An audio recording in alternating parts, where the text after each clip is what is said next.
Everyone, welcome back to my video. आज की video में हम डिस्कस करेंगे चैप्टर सेकंड ऑफ आईपीसी।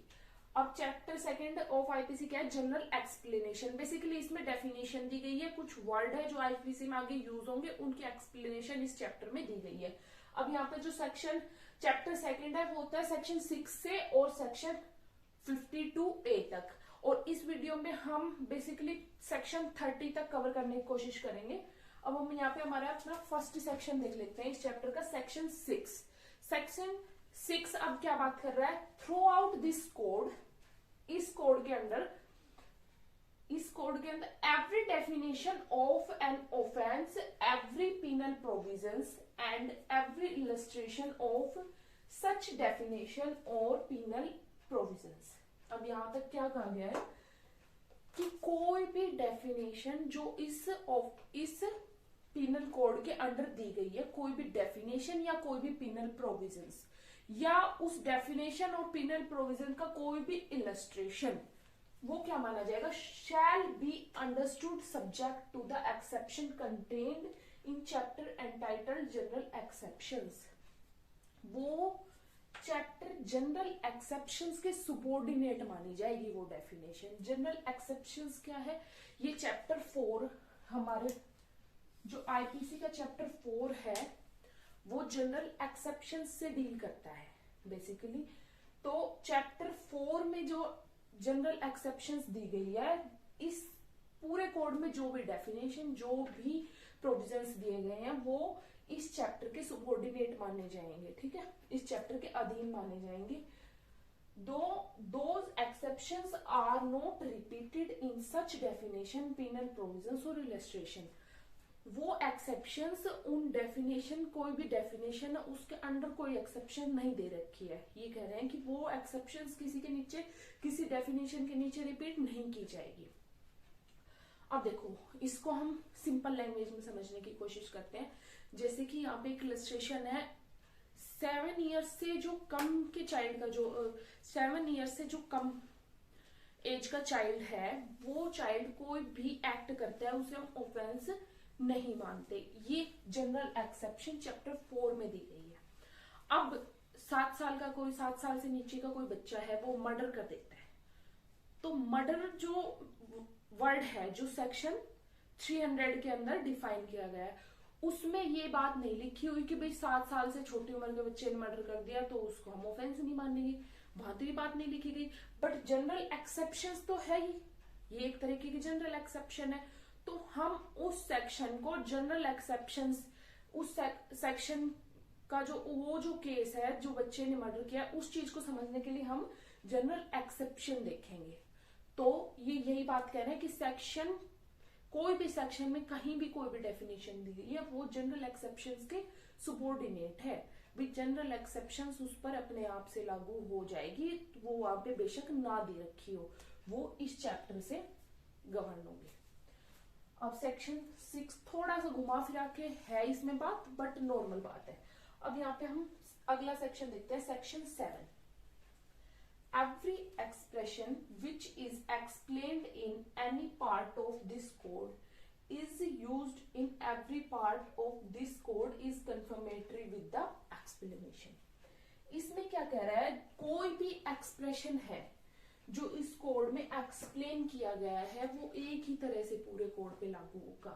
मतलब कि कोई भी वर्ड, कोई भी एक्सप्रेशन, कोई भी डेफिनेशन एक्सप्लेन की गई है ना, कोई भी एक्सप्रेशन एक्सप्लेन किया गया है कहीं पर भी, तो वो पूरे कोड पर एक ही तरीके से लागू होगा। ये नहीं है कहीं पे उसको कुछ मान के, कहीं पे कुछ मान के, नहीं, वो एक ही तरीके से पूरे कोड पे यूनिफॉर्म तरीके से एप्लीकेबल होगा। सेक्शन 8 बेसिकली जेंडर वर्ड को डिफाइन कर रहा है। ये सेक्शन कह रहा है कि word he includes the word she. अब यहाँ पर सेक्शन 9 नंबर के बारे में बात कर रहा है। यहाँ पर कहा गया है कि सिंगुलर के अंदर प्लूरल इंक्लूड माना जाएगा। अब सेक्शन 10 यहाँ पे मैन और वुमेन की बात कर रहा है। बेसिकली मैन, किसी भी एज का कोई भी मैन है, चाहे वो 2 साल का लड़का है, चाहे वो 80 साल का बुजुर्ग आदमी है, वो मैन ही माना जाएगा। ऐसे ही वुमेन, किसी भी एज की औरत है, उसे वुमेन मान लिया जाएगा। अब यहाँ पे सेक्शन 11 पर्सन के बारे में बात कर रहा है। पर्सन कोई भी कंपनी, कोई भी एसोसिएशन ऑफ पर्सन, कोई भी बॉडी ऑफ पर्सन, वो पर्सन ही माना जाएगा। इन्हें बस इतना ही याद करने की जरूरत है कि भाई कौन से सेक्शन में कहाँ पे पर्सन वर्ड डिफाइन किया गया है, और एक लाइन का यहाँ पे डेफिनेशन दी गई है, बस इतना ही इसमें। सेक्शन 12 कह रहा है पब्लिक, कोई भी कम्युनिटी है किसी भी तरीके की, वो पब्लिक में ही इंक्लूड मानी जाएगी। अब यहाँ पे सेक्शन 14 बता रहा है सर्वेंट ऑफ गवर्नमेंट, कोई भी ऐसा पर्सन है जो गवर्नमेंट अथॉरिटी के अंडर अपॉइंटेड है, जो किसी भी गवर्नमेंट अथॉरिटी के अंडर काम कर रहा है, वहां से सैलरी ले रहा है, वो पर्सन सर्वेंट ऑफ गवर्नमेंट माना जाएगा। अब सेक्शन यहाँ पे 13 हटा दिया गया है, 14 है यहाँ पे सर्वेंट ऑफ गवर्नमेंट, 15 और 16 भी हटा रखा है। यहाँ पे आता है फिर सेक्शन 17 गवर्नमेंट के अंदर स्टेट गवर्नमेंट भी आ गई, सेंट्रल गवर्नमेंट भी आ गई। यहाँ पे सिर्फ ये बात कही। सेक्शन 18 इंडिया वर्ड को डिफाइन करता है, बस इतना याद रखना है। सेक्शन 19 जज, कोई भी जो ऑफिशियली जज है वो जज भी इंक्लूड हो गया इसमें, और कोई भी ऐसा पर्सन जो लॉ के द्वारा कोई भी सिविल या क्रिमिनल प्रोसीडिंग को सुन के उसके ऊपर जजमेंट दे सकता है, वो पर्सन जज हो गया। यहाँ पे कोर्ट ऑफ जस्टिस मीन्स कोई भी एक जज हो गया या फिर कुछ बॉडी ऑफ जज हो गई जो कि लॉ के द्वारा जुडिशियल एक्शन के लिए अपॉइंटेड है, उन्हें हम कोर्ट ऑफ जस्टिस कह देंगे। एक भी जज हो सकता है, बॉडी ऑफ जस्टिस भी हो सकती है। अब ये हो गया सेक्शन 21 देखेंगे। अब हम यहाँ पर देख रहे हैं सेक्शन 21। सेक्शन 21 क्या बताता है पब्लिक सर्वेंट के बारे में। कोई भी ऐसा पर्सन जो इन 12 कैटेगरीज के अंदर फॉल होता है वो पब्लिक सर्वेंट होगा। अब ये 12 कैटेगरी क्या है, फर्स्ट हटा दी गई है, सेकंड क्या है कन्फाइनमेंट ऑफिसर इन मिलिट्री, यहाँ पे थर्ड दे रखी है कोई भी जज, ऑफिसर्स इन कोर्ट फोर्थ, फिर यहाँ पे दे रखा है जूरीमैन और असेसर्स, आर्बिट्रेटर मीन्स मध्यस्थ, कोई भी कन्फाइनिंग ऑफिसर्स, जिस भी ऑफिसर्स को कन्फाइनमेंट के लिए एम्पावर्ड ऑफिसर्स होते हैं, कन्फाइनिंग ऑफिसर्स हो गए। यहाँ पे हो गया प्रिवेंट ऑफिसर्स जो होते हैं, प्रॉपर्टी सर्वे डॉक्यूमेंट्स, जो भी ऑफिसर्स प्रॉपर्टी की सर्वे करते हैं on the behalf of government के बिहाफ पर, वो भी पब्लिक सर्वेंट कहलाएंगे। उसके अलावा कोई भी जो ऑफिसर्स है वो प्रॉपर्टी की सर्वे करते हैं, असेसमेंट करते हैं, और पब्लिक के कॉमन इंटरेस्ट के लिए कोई भी ऑफिसर्स प्रॉपर्टी की सर्वे कर रहा है, असेसमेंट कर रहा है, वो भी क्या हो गया पब्लिक सर्वेंट हो गया। यहाँ पे 11 देखते हैं, कोई भी जो इलेक्शंस के लिए जितने भी ऑफिसर्स वगैरह अपॉइंट होते हैं वो भी पब्लिक सर्वेंट्स हो गए। और यहाँ पे 12 पॉइंट दे रखा है कि कोई ऐसा पर्सन, कोई भी ऐसा ऑफिसर या कोई भी ऐसा पर्सन जो ऑन पे सर्विस ऑफ गवर्नमेंट, मतलब कि पेड जो गवर्नमेंट के लिए सर्विस कर रहा है, गवर्नमेंट का एम्प्लॉयड है, या फिर किसी ऐसी लोकल अथॉरिटी का एम्प्लॉयड है जो लोकल अथॉरिटी स्टेट गवर्नमेंट या फिर सेंट्रल गवर्नमेंट के अंडर रजिस्टर्ड है। सेक्शन 21 सिर्फ इतनी बात करते हैं। अब हम यहाँ पर देखेंगे सेक्शन 22 मूवेबल प्रॉपर्टी मीन्स कोई भी ऐसी प्रॉपर्टी जो धरती से अटैच नहीं है, जिसे हम हिला डुला सकते हैं, उसे हम मूवेबल प्रॉपर्टी कह देंगे। अब सेक्शन 23 रॉन्गफुल गेन और रॉन्गफुल लॉस की बात कर रहा है।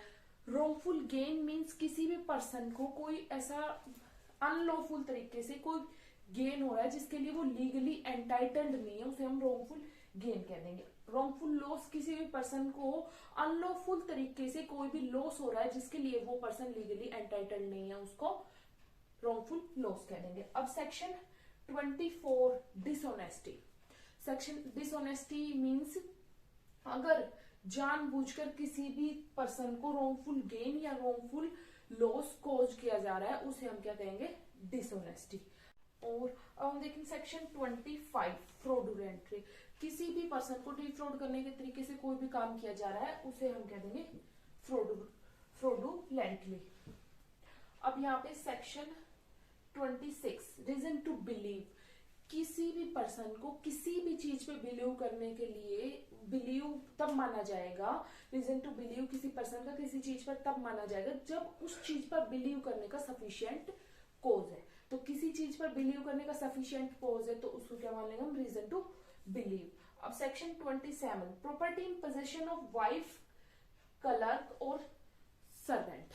अब यहाँ पर क्या कह रहे हैं सेक्शन 27 में, अगर कोई पर्सन अपनी प्रॉपर्टी की पोजेशन अपनी वाइफ को या सर्वेंट को अगर अपनी प्रॉपर्टी की पोजेशन दे रहा है तो वो प्रॉपर्टी उसी बंदे की मानी जाएगी जिसकी वो प्रॉपर्टी है।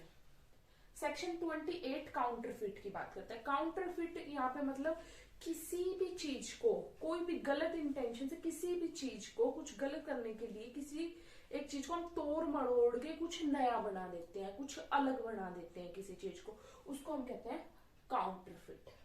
अब यहाँ पे सेक्शन 29 बात कर रहा है डॉक्यूमेंट की। डॉक्यूमेंट मीन्स कोई भी कागज, कोई भी लेटर है या कहीं भी कुछ भी लिखा हुआ है या कोई साइन की लैंग्वेज है, कुछ भी ऐसा है, उस चीज को हम क्या कह देंगे, डॉक्यूमेंट्स। ठीक है। अब सेक्शन 29A इलेक्ट्रॉनिक रिकॉर्ड। ये इलेक्ट्रॉनिक रिकॉर्ड कोई भी इलेक्ट्रॉनिक दस्तावेज है उसको हम इलेक्ट्रॉनिक रिकॉर्ड कहते हैं। Section 30 valuable security. अब वैल्यूएबल सिक्योरिटी एक ऐसा डॉक्यूमेंट्स है, एक ऐसा डॉक्यूमेंट है जिसकी एक मतलब की कीमत है उस डॉक्यूमेंट की कुछ। जैसे कि अगर एक पार्टी और दूसरी पार्टी कुछ कॉन्ट्रैक्ट कर रही है किसी पैसे से लेन देन के बारे में, तो उसके लिए जो वो कुछ फॉर्मेट बनाएंगे, कुछ अपना एग्रीमेंट लेटर, कॉन्ट्रैक्ट लेटर जो बनाएंगे, वो एक कीमती चीज है। वो क्या दिखा रही है, एक पर्सन ने दूसरे पर्सन को भाई इतने पैसे दिए, तो उस दूसरे पर्सन की लायबिलिटी बन रही है उस लेटर से। तो वो जो डॉक्यूमेंट्स हो गया वो हो गया वैल्यूएबल सिक्योरिटी, जिसकी कोई वैल्यू है, जिसके लिए मतलब बंदा लीगली एंटाइटल्ड है वो काम करने के लिए। उस डॉक्यूमेंट से किसी बंदे की लीगल राइट वगैरह उस डॉक्यूमेंट से देखे जाते हैं, उस डॉक्यूमेंट में, उसे क्या कह देंगे हम, वैल्यूएबल सिक्योरिटी। अब हमने चैप्टर 2 के सेक्शन 6 से और हमने सेक्शन 30 तक देख लिया। अब नेक्स्ट के जो सेक्शन है वो हम नेक्स्ट पार्ट में डील करेंगे। Thank you for watching my video.